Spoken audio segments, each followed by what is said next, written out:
જય હિન્દ ખેડૂત મિત્રો, વિડીયોમાં તમે મહિન્દ્રા જીવો 225 DI ટ્રેક્ટર જોઈ રહ્યા છો. તે યજ્ઞિકભાઈને વેચવાનું છે. વિડીયોમાં તમે ટ્રેક્ટરની કન્ડિશન જોઈ શકો છો. Showroom condition.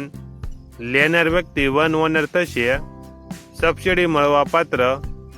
ઓછું ભરેલું ટ્રેક્ટર યજ્ઞિકભાઈને વેચવાનું છે.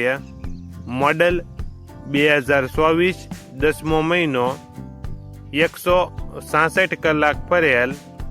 ટ્રેક્ટરની કિંમત 3,05,000 કિંમતમાં ફેરફાર કરી આપશે. આ ટ્રેક્ટર તમને ક્યાં જોવા મળશે તેની વાત કરવામાં આવે તો જિલ્લો રાજકોટ અને ઉપલેટા તાલુકામાં જોવા મળશે. ટ્રેક્ટરના માલિકનો નંબર નીચે આપેલો છે, ત્યાંથી તમે વધુ માહિતી માટે માલિકનો કોન્ટેક્ટ કરી શકો છો અને તમારા વધુમાં વધુ મિત્રોને વિડીયો શેર કરો.